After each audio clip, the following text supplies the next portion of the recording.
அது மாதிரி ஒரு இயக்குனர் யாருன்னு கேட்டால், உலகத்தமிழ் சங்கத்தினுடைய மதுரையில் அமைந்திருக்கின்ற தமிழ் சங்கத்தினுடைய இயக்குனராக எங்களை போன்றவர்களுக்கெல்லாம் ஒரு பிரதிநிதியாக இருக்கின்ற வணக்கத்திற்குரிய பேராசிரியை டாக்டர் பர்வீன் சுல்தான் அவர்கள் இப்போது தன்னுடைய கருத்துரையை தர இருக்கிறார். வாங்க.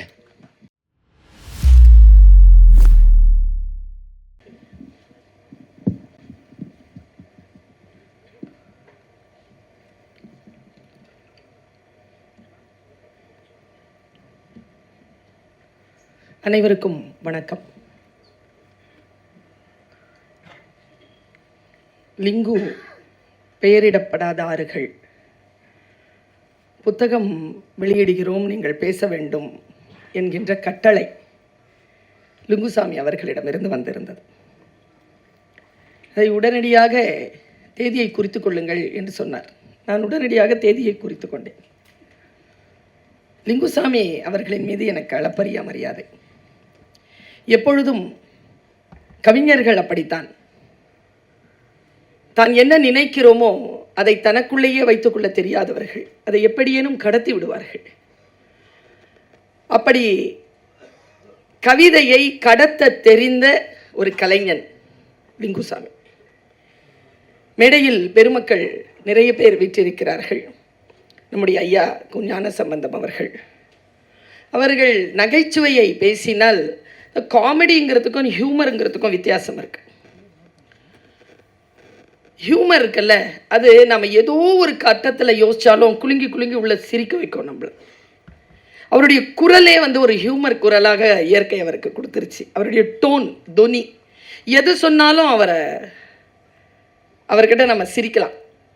அந்த மாதிரி ஒரு இயற்கை வரம் பெற்ற நம்முடைய ஞானசம்பந்தம். ஒவ்வொரு ஃப்ரேம்லேயும் கவிதை வைப்பார் லிங்குசாமி அப்படின்னு சொன்னாங்க. எனக்கு தெரிஞ்சு ஒவ்வொரு ஃப்ரேமை கவிதையாக வைக்கிறது கௌதம் அவருடைய பார்த்துருக்கேன். கவிதையாகவே இருக்கிறது அபிராமி. பிருந்தா சாரதி என்னுடைய கெழுதகை நண்பர். என்னை புலிக்குட்டி என்று அன்போடு அழைக்கக்கூடிய அண்ணன் ஜெயபாஸ்கரன், அண்ணன் சிவகுமார். இப்போது ஜெயபாஸ்கரன் அண்ணா அவ்வளவு ஆற்றொழுக்காக பேசுகின்ற பொழுது நான் அண்ணா என்று ஏன் தடுத்தேன்னா, அவர் கவிதையை மட்டும் சொல்லிட்டு போயிடுவார். அப்புறம் நான் அதுக்கு விளக்கம் சொல்லணும். அதையே நானே சொல்லிக்கிறேனேன்னு சொல்லிட்டு தான் ஃபோனில் ஒரு வாட்டி சொன்னார், புலிக்குட்டி கீழே விழுந்துட்டேன், பதறிட்டேன். நான் எங்கன்னா ஒரு மலைச்சரிவுக்கில் வரும்பொழுது விழுந்துட்டேன் சொல்லிட்டு அவர் சொன்னார் பாருங்க, உண்மையான கவிஞன். ஏன் தெரியுமா அவர் சொல்கிறார், அந்த மலையை பார்த்து கொண்டே வந்தேன், அந்த மலையை என்னுடைய கால்கள் கடந்து கொண்டே இருந்தது, எங்கே சரிந்ததுன்னு தெரியலை, விழுந்துட்டேன் புலிக்குட்டியே. தூக்கிட்டு வந்துட்டாங்க, கொஞ்ச நேரத்தில் மேகம் கவிழ்ந்துருச்சு, ஒரு 10 நிமிஷத்தில். அதுக்குள்ளே ஆம்புலன்ஸ் என்னை கூட்டிகிட்டு போயிடுச்சு. உனக்கு ஒரு விஷயம் தெரியுமா சொல்லிட்டு சொல்கிறார், உனக்கு ஒரு விஷயம் தெரியுமா, இன்னும் நான் மலையை பார்ப்பதற்கு எனக்கு 2 கண்களாக இருந்த என் கண்ணாடி இன்னும் அந்த மலையை அங்கேயே பார்த்து கொண்டு தான் இருக்கிறதுன்னு சொன்னேன். நான் உடனே எனக்கு கண்கள் பணிச்சிருச்சு, என்ன நான் வழியிலையும் இப்படி பேசுகிறீங்களே அப்படின்னு. ஆக இந்த மேடையில் இருப்பதற்கு என்று ஒரு தகுதிப்பாடு இருக்கிறது என்றால் அது கவிதை மனம்தான். கால்டுவெல் ரொம்ப தெரிஞ்ச நண்பர். என்னன்னு தெரியல, இன்னைக்கு பர்சன்டேஜை பேசிட்டு போயிருக்கேன். உங்கள் சான்ஸ் முடிஞ்சு போச்சு. 100% இருக்கக்கூடிய ஒரு பெண்மையை பார்த்துருக்கீங்களா? அதற்கு பேர் பராசக்தி. அதான் நான். வெறும் அழகியலாகவே பார்த்து கொண்டிருந்தால் அப்படித்தான் தோன்றும். சக்தி வடிவமானவள் அவள். நம்முடைய லிங்குசாமி சாரை பற்றி ஒரு விஷயத்தை சொல்லிட்டு அந்த சில கவிதைகளை பற்றி பேசலாம் அப்படின்னு நினைக்கிறேன். வந்துவிடவே முடியாத இக்கட்டான சூழ்நிலையில் தமிழக அரசு நிறுவனமான உலகத் தமிழ்ச் சங்கத்தில் துணைத் தலைவராகவும் இயக்குநராகவும் பொறுப்பெடுத்து நான் 1 மாதம் கூட நிறைவடையவில்லை. நேரடியாக அங்கிருந்து புறப்பட்டு நான் வருகிறேன். வந்துவிடவே முடியாத சூழ்நிலையில் கூட நான் லிங்குசாமி அவர்களுடைய இந்த நிகழ்ச்சிக்கு வந்திருப்பதற்கு ஒரு காரணம் என்ன தெரியுமா? நான் எப்பொழுதும் அப்பா என்று அழைப்பேன். கவிக்கு அப்துல் ரஹ்மான், அவருக்கு அவர் ரொம்ப நெருக்கம். என்னுடைய பயாலஜிக்கல் ஃபாதர் ஷாஜமாலுதீன், அவர் ஒரு இயற்கையாக ஒரு கவிஞர். அவர் உருதுல அவர் கவிதை சொல்லுவார். அந்த கவிதைகள் என்னுடைய வீட்டில் ஒரு புகை போல, ஒரு சாம்பிராணி புகை போல இருக்கும் வீட்டில். அப்பா இருந்தாருன்னா கவிதை அப்படி இருக்கும். எங்கள் அப்பா பக்கத்தில் உட்காந்து, நான் இது வரைக்கும் யாருக்கிட்டையும் சொன்னதில்லை சார், என்னுடைய அப்பா பக்கத்தில் உட்காந்துட்டு நான் அந்த கவிதைகளை கேட்கும்போது அவர்களுடைய கண்களை பார்ப்பேன். அதற்கு பிறகு அந்த கண்களை, அப்படியான ஒரு கண்கள், ஒரு நீர் கோர்த்து ஒரு ப்ளூ கலர் கொஞ்சம் இருக்கும் அப்பாவுக்கு அந்த கண்குள்ள. எந்த கவிதை சொன்னாலும் உடனே கண்ணெல்லாம் ரெட் ஆகி ஒரு மாதிரி நீர் கோர்க்கும். அந்த கண்களை நான் மறுபடியும் லிங்குசாமி அவர்களின் கண்களில் பார்த்தேன். அது எப்படி வரும் அப்படின்னா, சும்மா ஏதாவது ஒரு பூ மலர்ந்தா கூட அப்பாவால் சிரிக்க முடியும், ஒரு குழந்தை அழுதா அப்பாவால் சேர்ந்து அழ முடியும். இந்த கவிதை மனசு இருக்குல்ல, அந்த மனசு தான் முக்கியம். இந்த மனம் கொண்டவராக லிங்குசாமி அவர்கள் இருக்கின்ற காரணத்தினால் நான் ஒரு பேராசிரியராக 25 ஆண்டுகள் இணை பேராசிரியராகவும் எஸ்ஐடி கல்லூரியில் தமிழ் துறை தலைவராகவும் பணியாற்றி இருக்கிறேன். எனக்கு தெரியும், இந்த மாணவர்கள் மத்தியில் அதை கொண்டு போய் சேர்ப்பது, ஒரு விஷயத்தை பரவலாக்குவது மிக மிக கஷ்டம். முக்கியமாக கவிதைகளை. இன்னைக்கு எல்லாருமே கொஞ்சம் கூட மனசாட்சி இல்லாமல் கவிதை புக்கு போடுறீங்க. யார் படிக்கிறா? யார் படிக்கிறாங்க? படிக்க வைக்கணும்ல. படிக்க தகுந்த நூல்கள் தானே அவை. அப்படித்தானே அந்த புத்தகங்கள் வருது. அதை பரவலாக்கணும்ல. எனக்கு தெரிஞ்சு பல பேர் கவிதை எழுதுறத நிறுத்திட்டாங்க. நான் சொல்லுகிறேன், வரலாறு சொல்லுகிறேன், கடந்த 4 ஆண்டு காலமாக 5000 எடுத்துக்கிட்டா கூட 20,000 பேரை கவிதை எழுத, அதுவும் மற்றவர்கள் வாசிக்க, இன்பமாக வாசிக்க வைத்த கவிதைகளை எழுத வைத்தவர் லிங்குசாமி. அவர் கவிதையை எழுத வைக்கிறார். என்கிட்ட சொல்றார், அம்மா இந்த வாட்டி 8000 கவிதைம்மா. எனக்கு என்ன தெரியுமா ஆச்சரியம், இந்த பிருந்தா சாரதி, இந்த ஜெயபாஸ்கர் அண்ணாலாம் தான் அந்த குழுவில் இருக்கிறாங்க. ஒரு கவிதை படித்தாலே போதை ஏறிடுது. எப்படி உயிரோடு இருக்கிறீங்கன்னு நினைக்கிறேன். 8000 கவிதைகளை படித்து அதிலிருந்து 500 எடுத்து, அதிலிருந்து ஒரு 50 எடுத்து, அதில் ஒரு முதல் பரிசு அறிவித்து அந்த புத்தகத்தை போடுறது இருக்குல்ல. நான் இப்படி பேசிகிட்டு இருக்கும் பொழுது இவ்வளோ பெரிய விஷயம் சொல்லும் போது கேமரா லிங்குசாமி சார்கிட்ட போடுங்க, இதுக்கு முன்னால் எடிட் பண்ணி போடும்பொழுது இந்த பெரிய மூச்சு ஒன்று விட்டார் அவர்.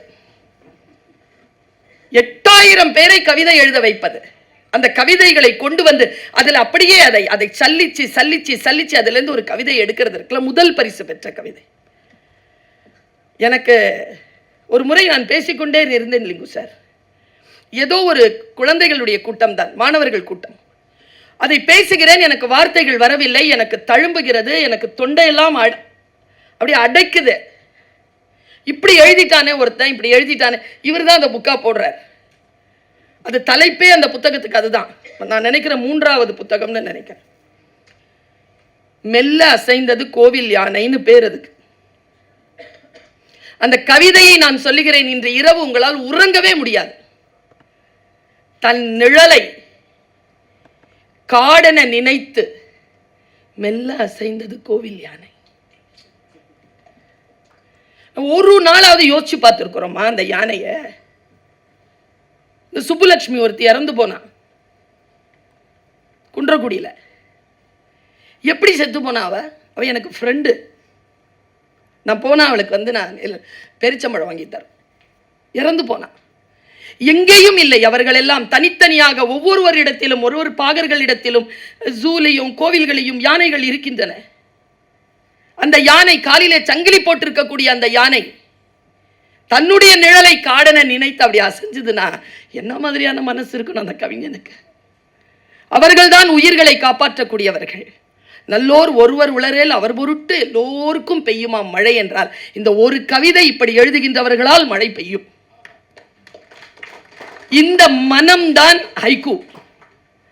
ஒன்றும் இல்லை, நான் இந்த முறை எங்களுடைய தமிழ்ச்சங்கத்துக்கு, சங்க கூடத்துக்கு அமைச்சர் வந்திருந்தார். ஒரு மரத்தை அப்படி நடுறதுக்காக அவர் கையில் கொடுத்தேன்.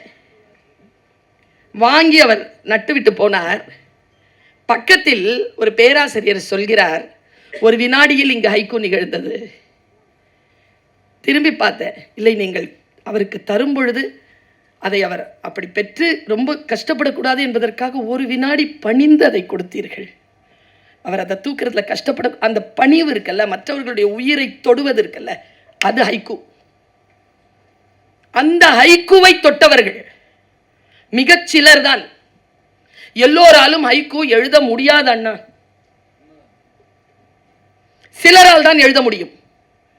அந்த சிலரை இந்த உலகத்திற்கு அறிமுகப்படுத்தி தூக்கி போடுறாங்களே. அப்போ அண்ணன் பேசினார், 3 காப்பி என்றார்கள், 4 காப்பி என்றார்கள் 3 முதியவர்கள். 2ஆம் பரிசு கவிதை அது இந்த வருஷத்துல. பின்னால இருந்து தம்பி துடிக்குது, அது டீ இல்ல காப்பி, எல்லாம் ஒண்ணுதான் அவரு. இல்ல, டீயும் காப்பியும் ஒண்ணு இல்ல, முதியவர்களுக்கு டீயும் காப்பியும் ஒன்றில்லை. நண்பர்களோடு சேர்ந்து உட்காருகின்ற முதியவர்களுக்கு டீயும் காப்பியும் ஒன்றில்லை. 3 காப்பி என்றார்கள், 4 முதியவர்கள் என்பதுதான் கவிதை. அதிலெல்லாம் விளையாடப்படாது. அவர்களை அவர்களாக இருக்க விடுவதற்கு இல்லையா. நான் அண்ணா கிட்ட சொன்னேன்ல, அவர் சொன்ன சில கவிதைகள்ல ஒரு கவிதை எப்போதும் எனக்கு மனசுல நின்ன கவிதையை சொல்றேன். இதில் எல்லா கவிதைகளையும் மனசுல நின்றுச்சு லிங்கு சார். எல்லாத்தையும் பேசினா புக்கு வாங்க மாட்டாங்க. சில ஒரு சில கவிதைகளை மட்டும் சொல்றேன். இந்த கவிதைக்கு பின்னால் ஒரு மிகப்பெரிய கலை மனம், கவி மனம் இருக்கு. இந்த கலை மனம் இல்லாமல் இந்த கவிதையை எழுதவே முடியாது. நீங்களும் நானும் எழுத முடியாது. பாடலாசிரியர்கள் இருக்கிறீங்கல்ல, நீங்க பாட்டு வாங்குறீங்கல்ல சார், நீங்க எல்லாம் சினிமால வந்து இயக்குனர்களா இருக்கக்கூடிய பாட்டு வாங்குறீங்கல்ல, எழுதப்பட்ட பாட்டு எல்லாம் கவிதை கிடையாது. அந்த பாட்டில் ஏதோ ஒரு வரி தான் கவிதை. அவன் தான் கவிஞன், அவன் தான் காலத்தால் நிற்பான். புரட்சி கமால் என்கின்ற ஒரு மிகப்பெரிய கவிஞன், பாரதிதாசன் மாதிரி இலங்கை கவிஞர். அவர் நெஞ்சில அந்த லுங்கியை கட்டிக்கிட்டு ஒரு முண்டாபணியனோட மேலே கீழே நகர்ந்துட்டு இருந்தாராம். அவருடைய மாணவர் பதிவு செய்கிறார். நகர்ந்துட்டே இருந்தவர். எப்படி எழுதி, என்னப்பா எழுதிட்டான், யார் எழுதிட்டான், என்ன சார், இல்லைங்க எப்படியா எழுதிட்டான், இவன் எப்படி எழுதிட்டான், என்னன்னா கண்ணதாசன் புக்கு திருப்பி கிடக்குது. என்ன வரி தெரியுமா? நீங்களும் நானும் ரொம்ப கேட்ட பாட்டு தான், மலர்ந்தும் மலராத மலரும் விழி வண்ணமே. உங்களுக்கும் எனக்கும் தெரிஞ்ச பாட்டு தான். நீங்களும் நானும் எழுதிடலாம். மலர்ந்து மலராத பாதி மலர் போல மலரும் விழி வண்ணமே எல்லாம் கஷ்டமான வரி கிடையாது, எழுதிடலாம். எழுதவே முடியாத வரி என்ன தெரியுமா? நதியில் விளையாடி கொடியில் தலை சீவி நடந்த இளந்தென்றலே. இது எழுத முடியாது, கவிஞன் தான் எழுத முடியும். எல்லோரும் தான் பார்க்கிறோம், ஆனால் சிலருக்கு தான் அது பதிவு செய்ய வருகிறது. கொக்கு தான், நிழல் தான், பியானோன்னு வருது இல்ல, அந்த வினாடி நிகழ்கிறது இல்லையா. நான் சொல்றேங்க, கடவுள் கூட நிகழ்வதுதான், எங்கேயோலாம் இல்ல, அது நிகழ்கிறது. அம்மா அப்பா மனம் காதல் காமம் நிகழ்கிறது. நிகழ்ந்தால்தான் நான் உன்னை நேசிக்கிறேன், அப்புறம் உனக்காக நான் என் உயிரையும் விட்டுருவேன், அப்புறம் நான் என்ன பண்றேன்? Simple question. அது வேறங்க, அது அந்த உணர்வு வேறு. ஐயா அந்த வாட்டி வரலையா? நீங்க போயிட்டு வந்ததுக்கு அப்புறமா நாங்கள் போகிறோம் ஒரு ப்ரோக்ராமுக்கு ஃப்ரான்ஸ்க்கு. அங்கே வெர்சல் பேலஸ், அதுக்குள்ளே நாங்கள் போகிறோம். 3 மணி நேரம்ன்றாங்க. எல்லாரும் எல்லாத்தையும் பார்க்குறாங்க. நான் மட்டும் ஒரு பெரிய ஓவியத்தை மட்டும் பார்த்துட்டு நிற்கிறேன். 1.5 மணி நேரம் 2 மணி நேரம் ஆயிடுச்சு. நான் அந்த ஓவியத்தை தாண்டவே இல்லை. முடிஞ்சால் நீங்களும் அங்கே கடக்கும் பொழுது அதை பாருங்க. பெரிய ஓவியம், பெரும் மழை இரவு, பெரிய ராட்சதன் மேலிருந்து இறங்குறான். ஒரு ஆணை இப்படி 2 கரங்களால் இப்படி பிடிச்சிருக்கான். அவ்வளோ டீட்டெயில் அந்த ஓவியம் பிடிச்சிருக்கான். அவன் காலை பிடிச்சிட்டு இருக்கிறா ஒரு பொண்ணு. அந்த பொண்ணு ஒரு காலால தான் ஒரு காலை பிடிச்சிருக்கா, 2 கையிலையும் குழந்தைகளை பிடிச்சிருக்கா. அந்த குழந்தைகளுடைய கால்களை 2-3 பெண்கள் பிடிச்சிட்டு இருக்காங்க. அந்த பெண்களினுடைய கால்களை 4-5 ஆண்கள் பிடித்திருக்கிறார்கள். அப்படி சங்கிலியா தொங்குது, அவன் பறக்கிறான். இதான் காட்சி. நான் பார்த்துட்டு வெளியில வந்துட்டேன். மனசுல ஒரு டவுட்டு. பெருமழை இரவு, பெருமழை இரவு. ஓவியம் வரைஞ்சானே, எங்கிருந்து இவன் லைட் எடுத்தான்னு பார்த்தேன். மறுபடியும் உள்ள ஓடுனேங்க. நான் உள்ள ஓடி பார்த்தா அந்த பெருமழை இரவின் பாறைகளுக்கு நடுவில் எங்கேயோ ஒரு மின்னல் வெட்டுகிறது. அந்த மின்னலின் வெளிச்சத்தில் அவன் இதை வரைந்திருக்கிறான். இதுதான் இந்த கவிதை. எப்போதும் கூவும் அந்த குயிலை காட்டி கொடுத்தது ஒரு மின்னல். கருப்பா தானே இருக்கு, யாரும் தான் பார்க்க முடியாதுல்ல. இருட்டாச்சுன்னா கருப்பு அப்படி. ஆனா மின்னல் அடிச்சதுல கவிஞனுக்கு குயில் கண்ணில் பட்டுருச்சு. அந்த குயிலை காட்டி கொடுத்தது ஒரு மின்னல் அப்படிங்கிற ஒரு கவிதைகளுக்கு ஊடாக இருக்கின்ற உயிர்ப்பை, தேடலை, நாட்டத்தை, வாழ்க்கையை, கரைதலை நான் புரிந்து கொள்கிறேன், புரிந்து கொள்ள முயற்சி செய்கிறேன். அதுதான் கவிதையாக எனக்கு இருக்கிறது. இன்னொரு கவிதை அவருடையது. எங்க நிறைய பேர் சொல்லிட்டாங்க போல இருக்கு. அண்ணா ஒரு வார்த்தை சொன்னார் பாருங்க, யார் எத்தனை முறை எந்த கவிதையை சொன்னாலும் நான் அதை வித்தியாசமாக சொல்லிவிட முடியும். ஏன் தெரியுமா? ஓஷோ சொல்வார், சொல் எனது, பொருள் உனது, உன் பொருளுக்குள் என் சொல் அடங்காது. அது வேறு. காலம் காலமாக நீங்க பொருளை ஒவ்வொரு சொல்லுக்கும் தேடிக்கொண்டே இருக்கலாம். அப்படி தேடிக்கொண்டிருக்கக்கூடிய சொற்களின் குவியல் தான் கவிதை. இந்த கவிதையில எப்படி எழுதுறாரு பாருங்க அவரு. அமைதியாகிவிட்டது மைதானம், ஆவலில் கூடைப்பந்து வலை. இந்த ஆவலில் கூடைப்பந்து வலைங்கிறதுல ஒரு மிகப்பெரிய ஏக்கம் இருக்கு. இந்த பார்வை இருக்கு இல்லையா? ஒரு பௌர்ணமி வரப்போகிறது. பௌர்ணமி கிட்ட, நிலா கிட்ட ஒரு குணம் உண்டு. எப்படி மேலே ஏறுமோ அப்படி கீழே இறங்கும். மேலே ஏறும், அப்படியே கீழே இறங்கும். பீச்சில் போய் பார்த்தீங்கன்னா தெரியும், அது ஏறுற மாதிரியே இறங்கும். அந்த கூடைப்பந்தினுடைய அந்த வலை சற்றே நேரத்திலே வரக்கூடிய அந்த பௌர்ணமிக்காக காத்திருக்கிறது என்று சொன்னது அபாரமான படிமம். அது வெறும் கூடைப்பந்தின் வலை அல்ல, அது வெறும் பௌர்ணமி அல்ல. இதை புரிந்து கொள்கின்றவர்கள் கவிதையோடு வாழ்கிறார்கள், கவிதையாக வாழ்கிறார்கள். நான் கம்பராமாயணத்தையும் திருக்குறளையும் தேவார திருப்பதிகங்களையும் திருப்பாசுரங்களையும் பைபிளையும் திருக்குரானையும் வாசித்தபடி இருப்பவள். ஏன் தெரியுமா? கோடிக்கணக்கான மக்கள் வாசிக்கின்ற ஒரு நூலுக்குள் மறைந்திருக்கக்கூடிய ரகசியங்களை நான் தேடுகிறேன். எதற்காக இவர்கள் வாசிக்கிறார்கள்? தொடர்ந்து வாசிக்கிறார்கள்னா ஏதாவது ஒன்று நடக்கணும்ல, உள்ள ஒன்று இருக்கணும்ல. அது என்னது? அவங்களும் சொல்ல மாட்டேங்கிறாங்க, சொன்னா நமக்கும் புரிய மாட்டேங்குது. நாம படிச்சு புரிஞ்சுக்கலாமே என்று தேடுகின்ற பொழுதுதான் கம்பனில் ஒரு வரி வரும், கோதாவரி கடந்துச்சான். அப்படி எப்படிடா கடந்துச்சுன்னா, சான்றோர் கவியென கிடந்தது கோதாவரி. ஒரு ஆறு எப்படிடா கிடக்குதுன்னா, கவி இல்ல, சான்றோர் கவி. ஒரு ஆறு அப்படித்தானே இருக்க முடியும், சான்றோர் கவியாகத்தானே ஆறு இருக்க முடியும். எனக்கு இவருடைய ஒவ்வொரு கவிதையும் ஒரு கவிதை, அவங்க தேர்ந்தெடுத்த கவிதை ஒன்று எனக்கு ரொம்ப பிடிச்சது. அது அவர் ஃபர்ஸ்ட் பிரைஸ் அறிவிக்கிறதுக்கு முன்னால் எனக்கு ஃபோனில் சொல்கிறார். நான் சில கவிதைகளை சொல்கிறேன்.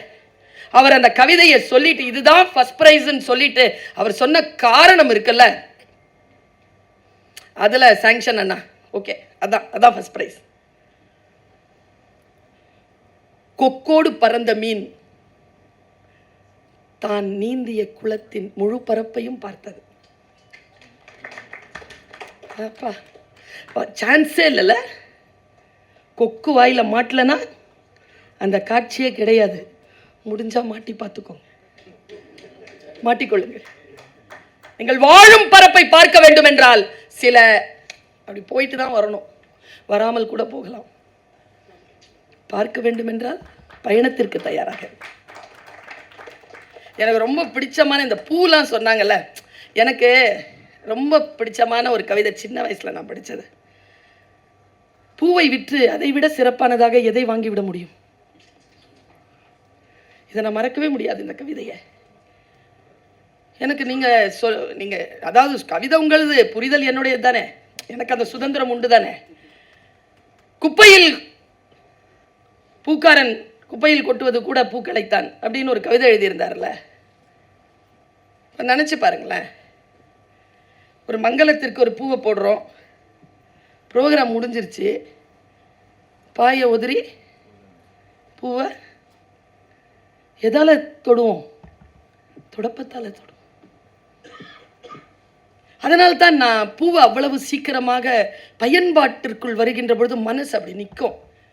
பெர்னாட் ஷா எழுதுறாங்கய்யா ஒரு முறை, முடிந்தால் உங்களால் இதை புரிந்து கொள்ள பாருங்கள். நான் என் மேஜையில் இருக்கும் பூச்சாடுகளில் பூக்களை வைப்பதே இல்லை, ஏனென்றால் குழந்தைகளின் தலையை கொய்வதில் எனக்கு உடன்பாடு இல்லை. எங்கடாப்பா இருந்த நீ? என்ன எப்படிங்க இதை எப்படி நான் புரிஞ்சுக்கிறது? ஓஷோ சொல்கிறான், பூக்களை தரிசிக்க வேண்டுமா, புறப்பட்டு போ, கொண்டு வந்து வச்சுக்காத, போ, பார்க்க போ. இது உயர்ந்தது. மலர்கின்ற அந்த பூவை அப்படியே பார்க்க போ. அடுத்து ஓஷோ சொல்வான் பூவை பற்றி, பூ மலர்கிறது அன்பை போல, முழுமையாக மலர்கிறது அன்பை போல. அது வாடும் மனங்களை போல. அதில் நிரந்தரத்தை தேடாதீர்கள். நிரந்தரமாக உப்பு பூத்துக்கிட்டே இருக்கணும்னா காகித பூக்களைத்தான் நாட வேண்டி வரும். ஓஷோ. அன்பாக இருக்கின்ற தருணங்கள், அந்த தருணங்கள் தான் சத்தியமானவை. என்கிட்ட இவ்வளோ அன்பா இருந்த முந்தா நேத்து இருந்தேன், உண்மைதான். இப்போ இல்லை இல்லை, உண்மைதான். என் பொண்டாட்டி எப்பவுமே எப்படி சிரிச்சுக்கிட்டே இருக்க முடியும்? கல்டுவேல் சார், கோபம் வரும் தான், சிரிச்சுக்கிட்டே எல்லாம் இருக்க முடியாது. எப்பொழுதும் மலர்ந்தே இருக்க முடியுமா? முடியாது. பூக்கடைக்காரன் குப்பை தொட்டியில் கூட அந்த பூக்களைத்தான் போடுவான். நீங்கள் மறுக்கவே முடியாது. இந்த வினாடிகளை நான் எப்படி சுமக்கிறேன் என்பதனை ஒவ்வொரு கவிதையையும் என் உள்ளே நான் எப்படி பயணப்படுகிறேன் என்பதைத்தான் உங்களுக்கு சொல்கிறேன். இதுல நீங்க நினைக்கிறீங்களா சற்று நேரத்தில் பௌர்ணமி, ஆவலில் கூடைப்பந்து வலை, இதெல்லாம் அந்த கவிதைன்னு? இதுல உண்மையான கவிதை எது தெரியுமா? அமைதியாகிவிட்டது மைதானம் என்பதுதான். அமைதியாயிடுச்சுங்க. காத்திருப்பெல்லாம் அப்புறமா தான். அமைதியாகிவிட்டது மைதானம். இனி பந்து இல்லை, இனி விளையாட்டுக்காரர்கள் இல்லை, யாரும் இல்லை. அமைதியாகிவிட்டது மைதானம். காத்திருக்க தொடங்கியது கூடைப்பந்து வலை. இதோ இன்னும் கொஞ்ச நேரத்தில் பௌர்ணமி வரும். இவருடைய புத்தகத்தில் தான், இவர் தேடிய கவிதையின் புத்தகத்தில் தான் பௌர்ணமி நிலவை பற்றிய ஒரு கவிதை வந்தது. உலகமெல்லாம் புகழ்பெற்ற கவிதை அது. ஞாபகம் இருக்கா லிங்கு சார்? அவரு கனிமொழி அம்மா தான் அதை பேசுறாங்க. இதுல எனக்கு ரொம்ப பிடித்த கவிதைன்னு அவங்க பேசுறாங்க. நான் மேடைகளில் எனக்கு ரொம்ப பிடித்த கவிதைன்னு நான் பேசுறேன். அவங்க பேசும்போதே அவங்க கண்கள் பணித்தன. நான் பார்த்துட்டே இருக்கிறேன் அவங்கள. அவங்க என்னை பார்த்தாங்க, என் கண்ணிலையும் கண்களில் கண்ணீர் வந்துருச்சு. காத்திரமானது, அவ்வளவு காத்திரமானது. யாரால் புரிந்து கொள்ள முடியும் அதை? பெண் மனம், ஆண் மனம் என்று சொல்லுகிறோமே, அந்த மனங்களில் ஆழமாக இறங்கி அதை முத்து குளிக்காமல் இதை புரிந்து கொள்ளவே முடியாது. கடைசி இலையும் உதிர்த்த பிறகு நிலவை சூடிக்கொள்கிறது மரம். என்ன ஒரு வெறுமை, என்ன ஒரு காத்திருப்பு. அதற்கு பிறகு அது எடுக்கிற பெரிய டிசிஷன். எப்படி புரிந்து கொள்வீர்கள் நீங்கள் இதை? நிலவை பற்றி இவர் எழுதிய அந்த வார்த்தையில் அமைதியாகிவிட்டது மைதானம் என்பதுதான் கவிதை என்று நான் நினைக்கிறேன். ஏதோ ஒரு வகையிலே நாம் எல்லோரும் ஆரவாரமாக பயணிக்கின்ற அந்த நேரத்தில் மட்டும் கவிஞன் அமைதியாக எதையோ கவனிக்கிறான். இது ரொம்ப ஒரு சட்டையரான ஒரு கவிதை சொல்றார். இது ஒரு பொது உடைமை. அவன் விதைச்ச நெல்ல அவன் எடுத்துட்டு சாப்பிட்டுட்டு குண்டுக்குள்ள போயிடுச்சு. நீங்க யார் வேணாலும் அப்ளை பண்ணி பார்த்துக்கோங்க. ஒரு கவிதை போதும். நான் சொல்லட்டுமா, ஜெயகாந்தன் அவர் உயிருடன் இருந்த காலத்திற்கு முன்னால் 25-30 ஆண்டுகளுக்கு முன்னாலே எழுதுவதை நிறுத்திவிட்டார். 20-30 ஆண்டுகள் கொண்டாடியது இந்த உலகம் அவரை எழுதி முடித்ததற்காக. அப்படிதான் கவிதைகள்லாம் ஒன்று போதும். சல சல சல சலன்னு நிறைய இல்லை, ஒன்று போதும். அவர் சொன்னார்ல, இஸ்திரி போடுகின்ற தொழிலாளியின் வயிற்றில் எத்தனை சுருக்கங்கள், ஒன்று போதும். ஆசை ஆசையாய் வாங்கினேன் புத்தர் சிலை. லிங்கு ஆசை தவிர என்றான் புத்தன், அதை நான் ஆசை ஆசையாய் வாங்கினேன் என்றார். கவிதைகளை உலகத்திற்கு தரக்கூடியவர்கள் காலம் கடந்தும் நிற்கிறார்கள். ஒரு பாட்டை, ஒரு கவிதையை, ஒரு ஓவியத்தை, ஒரு சிற்பத்தை தந்துவிட்டு போகின்றவர்கள். எனக்கு தெரிந்து இந்த உலகத்தில் மனிதன் செய்யக்கூடிய ஆக பெரிய ப்ரொடக்ஷன் மனிதர்கள் தான். மனிதர்களை தான் அவன் ப்ரொடியூஸ் பண்ணிட்டு போறான். சிலர் தான் அந்த எனர்ஜியை வச்சு மனிதர்களை மட்டும் ப்ரொடியூஸ் பண்ணாம சில கலை பொருட்களை, கவிதைகளை ப்ரொடியூஸ் பண்ணிட்டு போயிடுறாங்க. நான் லிங்குவை அப்படித்தான் பார்க்கிறேன். அவர் சொன்ன அந்த கவிதைகளில் என் மனம் லயித்த காரணத்தினால் நான் 2 அவருடைய கவிதைகளை மட்டும் சொல்லிவிட்டு இடம் சாரலான் என்று நினைக்கிறேன். சார், நாங்கள் எல்லாருமே இதுக்கு போயிருந்தோம்ல சார், ஹூஸ்டன் போயிருந்தோம்ல, ஐயா கூப்பிட்டுருந்தாங்க. ஹூஸ்டனில் நாசா கூப்பிட்டு போனீங்கல்ல சார் எங்களை எல்லாரையும். போனால் முதல்ல நிலவில் கால் வச்சவன் யாருன்னு கேட்டால் ஆம்ஸ்ட்ராங் தானே. யார் முதல்ல கால் வச்சது? ஃபோட்டோ எடுக்க போகிறீங்களா? வரலாறு என்ன, அவங்க என்ன சொல்லிட்டு இருக்கிறாங்க? குழந்தைகளுடைய பாடப்புத்தகத்தில் என்ன இருக்குது? ஆம்ஸ்ட்ராங் தான் இருக்குது. நீல் ஆம்ஸ்ட்ராங் இருக்கா? அங்கே நாசாவில் போய் பாருங்கள். ஆக்சுவலாக அந்த நாசாவில் அவங்க சொல்கிற அந்த களம் போய் இறங்கும் பொழுது ஃபஸ்ட்டு காலடி எடுத்து வச்சவன் அவன் கிடையாதான். அவனுக்கு அந்த வாய்ப்பே அளிக்கலை. வச்சவன் அவன் தான், ஆனால் வாய்ப்பே அவனுக்கு கொடுக்கல. யாருக்கு வாய்ப்பு வந்ததுன்னா, இதுதான் முக்கியமானது, யாருக்கு வாய்ப்பு வந்ததுன்னா எட்வின் சி ஆல்ட்ரின், அவனுக்கு தான் அந்த வாய்ப்பு வந்தது. அவன் யாருன்னா ஒரிஜினல் ஸ்பேஸ்மேன். அவன் 13 வருஷம் ஸ்பேஸ்மேன்ஷிப்பில் இருந்தவன். அவன் திறக்குது, கீழே பார்க்குறான், மேலே இருந்த ஆணை வந்துதான், now the captain shall pass. அவன் கீழே பார்த்தானா, ஒரு வினாடி நின்னானா. என்ன பயம்னா, ஒரிஜினல், இது வரைக்கும் ஆர்டிஃபிஷியல், உள்ளே இறங்கலாமா, என்ன கேஸ் இருக்கும், எப்படி இருக்கும் தெரியாது, பயத்தில் நின்னானாங்க. 5 செகண்ட்ஸ், உடனே ஆணை வந்துச்சான், now the next person shall pass. பக்கத்தில் நின்றுட்டு இருந்தார் நீல் ஆம்ஸ்ட்ராங், டக்குன்னு கால் வச்சுட்டார். வரலாற்றில் அவர் இடம் பெற்று விட்டார். ஆனால் நீல் ஆம்ஸ்ட்ராங் கால் வச்சதுக்கு காரணத்தை பின்னால் வந்தவர்கள் சொல்லுகிறார்கள். அவன் ஸ்பேஸ்மேன் கிடையாதான், அவன் சீமேனா. அவன் ஆழ்கடலில் குதித்து 12 ஆண்டுகள் பயிற்சி பெற்ற ஒரு போர் வீரன், மிலிட்டரியில் இருந்திருக்கான். அவன் அந்த கப்பல் படையில் இருந்த காரணத்தினால் அவன் உள்ள நுழைஞ்சி அதை கீழே வந்து அவன் தொடர்றதுங்கிறது தெரியாத தண்ணீரில் கால் வைக்கக்கூடிய அந்த துணிச்சல் அவனுக்கு இருந்ததுனால் அவன் அங்கே போயிட்டான்னு நான் அந்த கதையை படித்தேன் ஆம்ஸ்ட்ராங் பற்றி. எனக்கு தெரிஞ்சு ஆம்ஸ்ட்ராங் தான் நிலவில் கால் பதித்தான் என்பது குழந்தைகள் நம் ஜெனரேஷன் போல புத்தகத்தை வைத்து படிக்கவே இல்லை. இந்த ஜெனரேஷன் சந்திரனை தொட்டது யார், அந்த பாட்டு படித்து தான் நிறைய பேருக்கு ஆம்ஸ்ட்ராங்னே தெரியும். அவங்க படிச்செல்லாம் வரல, உங்களால் தான் வந்தாங்க. சார் ஒரு வார்த்தை கேட்குறார், ரொம்ப ஆழமான வார்த்தை. எழுச்சியான நான்லாம் வந்து தன்னெழுச்சி ஸ்பீக்கா, ஐ எம் மோட்டிவேஷ்னல் ஸ்பீக்கா. என்ன சொல்கிறார் பாரு, நிலவை காட்டி சோறு ஊட்டி இருப்பாள் அம்மா, ஐ எம் ஸ்ட்ராங் இருக்கு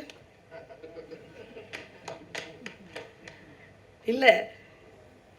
அவன் அப்படி அப்படியே அப்படியே அவன் நிலவுக்கு போனான், நிலவுக்கே போயிட்டானே. எவ்வளோ பெரிய கவிதை இது. கொஞ்சம் குழம்பித்தான் போயிருக்கும் பறவை முதல் விமானம் பார்த்து. டே அப்பா, எங்கடா இருந்த நீ?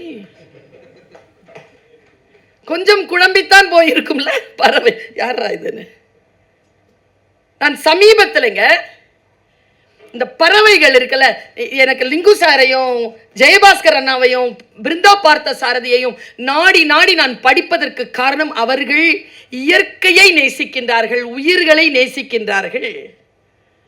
இயற்கையை நேசித்து காற்றை மட்டும் அவர்கள் சுவாசிப்பதில்லை, அந்த காற்றை சுவாசிக்கும் எல்லா உயிர்களையும் நேசிக்கிறார். ஒன்றும் இல்லை, நான் எங்கள் அப்பாவுடைய கண்ணை பற்றி சொன்னேன்ல, முடிஞ்சா அவர் தியானம் பண்ணுறவர் கண்ணை காட்ட மாட்டார், எங்கள் அப்பாவும் கண்ணை காட்ட மாட்டார் சாதாரணமாக. அந்த கண்களை நீங்கள் ரொம்ப நல்லா கூர்ந்து பார்த்தீங்கன்னா, புலி இருக்குல்ல, சிங்கம், புலி, யானை, முதலை, கொக்கு, அந்த கண்களில் இருக்கக்கூடிய மனுஷனுக்கு தான் பார்த்தா அந்த ஒரு நினைவு வரும். அந்த மிருகங்கள்லாம் எந்த முன்முடிவுகளும் இல்லாமல் பார்க்கும் இல்ல, அந்த முன்முடிவுகள் இல்லாமல் பார்க்கக்கூடிய கண்கள் லிங்குக்கு. எந்த முன்முடிவுகளும் இல்லாமல் அவர் பார்ப்பார். அந்த கண்களில் முன்முடிவுகளே இருக்காது. கற்றல் நிகழும், அந்த வினாடியில் கற்றல் நிகழ்ந்தால் அவர் ஏதோ ஒன்று செய்வார். நான் அவரை வைத்து நான் பேட்டி எடுத்தேன். அப்பொழுதுதான் அவர்களுடைய கண்களை பார்த்தேன். எங்கேயோ பார்த்திருக்கேன் இந்த நம்ம அப்பா கண்ணு. இந்த இந்த இந்த நெருக்கம் இருக்கு இல்லையா, நான் உணர்ந்த கவிதை உலகத்திற்குள் தன்னை முழுமையாக ஈடுபடுத்திக் கொள்ள தெரிந்த மற்றொரு உயிரை நான் பார்க்கிறேன். என் இளம் பிரயாத்திலிருந்து நான் கண்ட அந்த கவி கண்களை நான் இங்கே பார்க்கிறேன். எங்க ஐயா கவிக்கோ அப்துல் ரஹ்மானும் அப்படிதான். அவருடைய விரல்கள் பேசும், அவருடைய உதடுகள் பேசும், ஒரு புல்லாங்குழல் போல கைகளை அப்படி நகர்த்தி நகர்த்தி பேசுவார். இயற்கையை நேசிக்கக்கூடியவர்கள். ஜெயபாஸ்கர் அண்ணாவும் அப்படித்தான். அவருடைய கவிதைகள், பிருந்தாவும் அப்படித்தான். கவிஞர்கள் இவங்கெல்லாம் கமர்ஷியல் கவிஞர்கள் இல்லை, மக்கள் வரைக்கும் போய் சேர வேண்டிய கவிஞர்கள். அந்த கடமை எங்களுடையதாகவே இருந்துவிட்டு போகட்டும். நாங்கள் அதை எடுத்து செல்கிறோம், உங்கள் கவிதைகளை எடுத்து செல்கிறோம். நீங்கள் உங்களை சுமந்து செல்லுங்கள். உங்களுடைய வாழ்க்கை உங்களுடையது. ஆனால் இந்த உலகத்திற்கு நீங்கள் தந்திருக்கிறீர்கள் இல்லையா.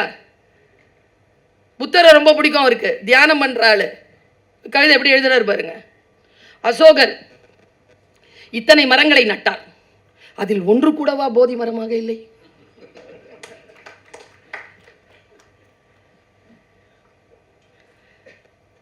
எல்லாம் அரச மரம் தான் சார். புத்தன் உட்கார்ந்தா தான் அது போதி மரம். எல்லாம் புத்தகங்கள் தான். எல்லாரும் வாசிப்பாளர்களா? எல்லாருக்கும் புரிஞ்சிருதா? புக்கு புரிஞ்சிருதா எல்லாருக்கும்? புரிந்தவர்கள் தான் புத்தர்கள், புரிந்தவர்கள் தான் புத்தகங்களையே போதி மரமாக்குகிறார்கள். அது அந்த அந்த தியானத்திற்குள் செல்லக்கூடிய அந்த கவிதைகளை கொண்டிருக்கிறார் லிங்குசாமி. இந்த புத்தகத்தை வாங்குவது என்பது ரொம்ப முக்கியம். நான் நேற்று ஒரு மிகப்பெரிய ஒரு தோட்டத்துக்கு போயிருந்தேன். யானை கவுனம் என்று ஒரு அரிசி வகை அங்கே போட்டிருந்தாங்க. பெருசு பெருசாக வளருமா. அந்த ஆள் சொல்றார், அந்த ஓனர், அந்த அந்த நிலத்திற்கான ஓனர் சொல்றார், அவர் கல்வியல் ஆளர், அவர் சேதுகுமணன் அவருக்கு பேர். அவர் சொல்றார், அம்மா பல நேரங்களில் நாங்கள் வந்து அறுவடை பண்ண போகும்போது யானை கவுனத்தை மட்டும் அறுவடை பண்ண மாட்டோம்மா. ஏன் யான்னு கேட்டேன். யானை கவுனத்திற்கு கீழே இருக்கக்கூடிய அந்த அடிப்பகுதி இருக்குல்ல, அங்கதான் தேன் சிட்டு கூடு கட்டுமா. சரியா? நான் இங்கே பேர்னாம்பெட்க்கு ஒரு வாட்டி போயிருந்த போது, பேர்னாம்பெட்டில் ஒரு வயதான அம்மா மடி நிறைய மஷ்ரூமில் என்ன சொல்லுவாங்க அதுக்கு, காளான் வச்சுக்கிட்டு இப்படி மடியில் இப்படி வச்சுக்கிட்டு போத்து, அவன் பை இப்படி வச்சுக்கிட்டுச்சு, இதை போட்டுட்டு இப்படி வச்சுக்கிடுச்சு. காது திருகிட்டே வருது தன்னுடைய பேரனை. ஏமா திட்டுறீங்க அப்படின்னா, எல்லாத்தையும் பிடுங்கி போட பார்த்தான். எல்லாம் நாமளே தின்னுட்டோம்னா ஆடு மாடு என்ன திங்கும்? இந்த மொழி இருக்குல்ல, இந்த பழமையான பாட்டி மொழி இருக்குல்ல, அது கவிதை மொழி, கவிஞன் மொழி. எப்படி சொல்றாரு பாருங்க இந்த கவிதையால் மனதை தொட்டிருக்கிறீர்கள் நீங்கள் லிங்கு சார். வயல் முழுக்க வண்ணத்து பூச்சிகள், என்ன செய்வது, களை பறிக்க வேண்டுமே. களை பறிக்கணும், பட்டாம்பூச்சியாக பறக்குது, என்ன பண்ணுறதுன்னு களை பறிக்காமல் நின்றுட்டு இருக்கான் மனுஷன். களை பறிக்க தெரிந்திருந்தால் இன்றைக்கு வேறு சில உயரங்களை இன்னும் எட்டலாம். பட்டாம்பூச்சிகளுக்காக விட்டு விடுகிறீர்கள் போலும்.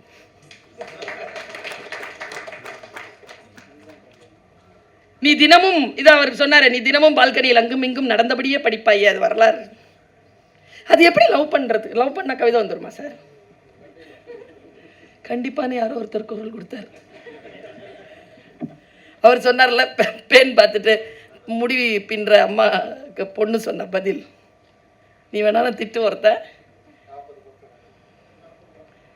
கவிதைகளை நாம் பிள்ளைகளுக்கு கற்றுக் கொடுப்போம், அடுத்த தலைமுறைக்கு அதை கொண்டு செலுத்துவோம். நாமும் அந்த கவிதைகளை வாசிப்போம். ஏன் தெரியுமா? இன்னைக்கு இருக்கிற generation Z, generation alpha, generation beta வந்துருச்சு. இந்த குழந்தைகளுக்கு எது சொன்னாலும் புரியல. சூடா இருக்கு, பாத்திரத்தை புடினா இப்படி நீட்டுது, இங்க புடியில இப்படிதான் நீட்டுது, இங்க புடி இப்படிதான் நீட்டுது. கெட்ட கெட்ட வார்த்தையா சொல்ல ஆரம்பிச்சுது அந்த அம்மா அந்த குழந்தைய. அப்புறமா தான் அந்த காதை பிடிக்குது. நான் ஒரு டீச்சராக சொல்லவா என்ன பிரச்சனைன்னு, ஓவராக ரீல்ஸ் பார்த்தோம்னு வச்சுக்கோங்க, யார் சொன்னாலும் புரியாது, மந்தமாயிரும்.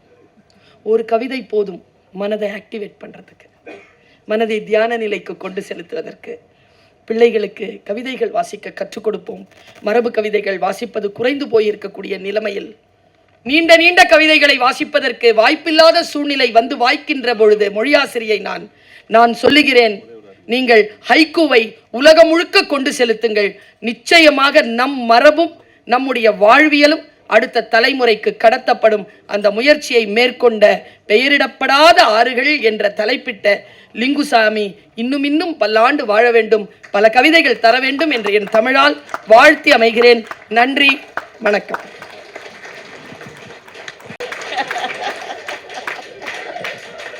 பொய்யா இருந்தா படம் போய் பார்த்துக்குங்க. நிஜமா நான் நடிச்சிருக்கேன், நல்லா இருக்கும். இங்கே அற்புதமான பேச்சு. அந்த கவிதையை காட்சிப்படுத்துதல் சாதாரணம் இல்லை, அருமையாக நமக்கு தந்தார்கள். இப்போது இதற்கெல்லாம் காரணகர்த்தாக விளங்குகின்ற அவர் அந்த லிங்குன்னு போடுற போதே அதில் ஒரு லிங்கம் இருக்கும், பார்த்துருந்தீங்கன்னா தெரியும், உத்து பார்த்தா தெரியும். லிங்கு அப்படிங்கிறது அது ஒருவேளை எனக்கு தான் தெரியுதுன்னு நம்ம தெரில, ஞானசம்பந்தன் பேர் வச்சுருக்கிறதுனால அது பார்த்திங்கன்னா அப்படி தெரியும். அப்படியான அந்த படைப்பாளி என்றைக்கும் தன்னை கவிஞனாக, ஒரு எளிய மனிதனாக, அவர் சொன்ன மாதிரி எவ்வளோ உரிமையோடு எத்தனை மணியானாலும் எழுப்பி நண்பர்களோடு பேசலாம்னு நினைக்கிறார்னா அது சாதாரணம் இல்லை. இத்தனை பெருமைகளை சுமந்திருக்கின்ற நம்முடைய புதுக்கவிதைக்காரர்களுக்கு என்ன கவிகரசர், கவி பேரரசர் எல்லாமே கொடுத்து முடிச்சுட்டாங்க. நிறைய வாங்க வேண்டியிருக்குது அந்த கவிதைக்கான பட்டங்கள் எல்லாம். அந்த பட்டங்கள்லாம் நீங்கள் நிச்சயமாக வாங்குவீங்க. இப்போது ஏற்புரை நிகழ்த்துங்கள். நாம் இந்த சபை உங்களை அன்போடு எதிர்பார்க்கிறது. லிங்குசாமி அவர்கள் தன்னுடைய ஏற்புரையை வழங்குகிறார்.